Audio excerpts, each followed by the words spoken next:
गोविंदा का जन्म 21 दिसंबर 1963 को मुंबई में हुआ था। गोविंदा के पिता अरुण आहूजा विभाजन से पहले पंजाब के गुजरानवाला में रहते थे। अनुभवी फिल्म निर्माता महबूब खान के कहने पर अरुण आहूजा मुंबई आ गए थे। 1937 में मुंबई आने के बाद महबूब खान ने उन्हें अपनी फिल्म एक ही रास्ता में अभिनय करने का अवसर दिया।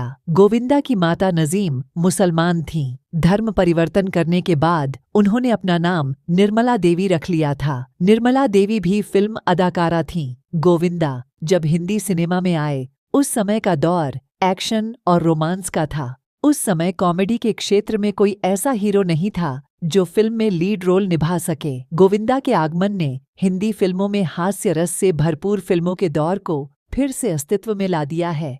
ये कहना गलत नहीं होगा। गोविंदा न सिर्फ कॉमेडी में बेहतरीन थे बल्कि डांस और ड्रामा में भी उनका कोई जवाब नहीं था। हीरो नंबर 1 राजा बाबू जैसी फिल्में आने वाले लंबे समय तक गोविंदा की मुस्कुराती कलाकारी का नमूना बनकर रहेंगी। बॉलीवुड में आज बेशक गोविंदा को लोग समोसा के आलू की तरह मानते हों, लेकिन एक समय था जब गोविंदा का मतलब हुआ करता था हिट फिल्में। अपनी कॉमेडी और डांस स्टाइल से इन्होंने बॉलीवुड में एक नई अध्याय की शुरुआत की। जिस समय गोविंदा अभिनय की दुनिया में आए थे उस समय अधिकतर एक्शन फिल्मों की भरमार थी। ऐसे समय में गोविंदा ने लीक से हटकर कॉमेडियन रोल करने का साहस दिखाया और उसमें वह कामयाब भी हुए। 1980 के समय में गोविंदा ने बहुत सी पारिवारिक, ड्रामा, एक्शन और रोमांस फिल्में की। 80 के दशक में उन्होंने बॉलीवुड में एक्शन हीरो के रूप में अपनी पहचान बनाई और फिर 90 के दशक में उन्होंने अपनी पहचान एक हास्य अभिनेता के रूप में बनाई थी। एक समय में जब उनकी फिल्मों को लगातार असफलता मिल रही थी तब उन्होंने अमिताभ बच्चन के साथ फिर वापसी की और एक सुपरहिट फिल्म दी। आने वाले दशकों में उन्होंने 1992 की फिल्म शोला और शबनम में एनसीसी कैडेट की भूमिका निभाई थी। इस फिल्म में उन्होंने दिव्या भारती के साथ काम किया था। 5 जनवरी 1994 को खुद्दार फिल्म की शूटिंग के लिए स्टूडियो पर जाते समय गोविंदा के साथ एक दर्दनाक हादसा हुआ था। गोविंदा की कार दूसरी कार से टकरा गई थी और इसकी वजह से उनके सिर में गंभीर चोट लग गई थी, लेकिन फिर भी गोविंदा ने शूट करने से इनकार नहीं किया, बल्कि डॉक्टर को एक बार दिखाने के बाद उन्होंने आधी रात तक काम किया था। गोविंदा के करियर की शुरुआत फिल्म इल्जाम से हुई थी जो बॉक्स ऑफिस पर सुपरहिट हुई थी।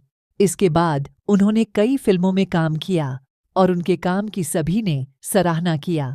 1990 से 1999 के बीच का समय उनके लिए काफी अच्छा रहा। उनकी फिल्मों को और उनके अभिनय को आलोचकों और दर्शकों ने तो सराहा ही, इसके साथ ही साथ उन्हें बॉक्स ऑफिस पर भी सफलता मिली।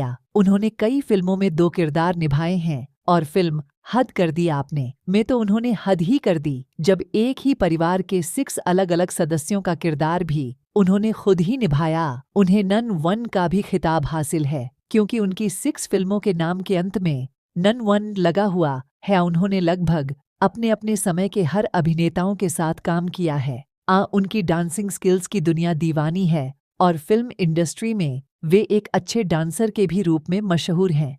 डांस के साथ चेहरे पर वैसा ही भाव रखने की कला में शायद ही कोई उनसे बेहतर हो। 2004 में गोविंदा कांग्रेस पार्टी में शामिल हो गए और इसके बाद लोकसभा चुनाव में मुंबई से उनकी नियुक्ति संसद भवन के सदस्य के रूप में की गई थी। चुनाव में वे 50,000 वोटों से जीते थे। गोविंदा को अपने करियर में एक बुरे दौर से भी गुजरना पड़ा। गोविंदा का कहना है कि उन्होंने अपने करियर के बुरे दौर में यह महसूस किया कि इंडस्ट्री में लोग सिर्फ उन्हीं पर ध्यान देते हैं जो कामयाब होता है। गोविंदा ने कहा कि उनके वह काफी मुश्किल दौर था क्योंकि इंडस्ट्री कुछ लोगों के हाथ में है। यह सब कुछ आपकी फिल्मों की रिलीज और कामयाबी पर निर्भर करता है। गोविंदा ने कहा कि सक्सेस होगा तो कमाल होगा, तभी लोग आपसे बात करेंगे। गोविंदा ने यह भी माना कि उन्हें राजनीति ज्वाइन नहीं करनी चाहिए।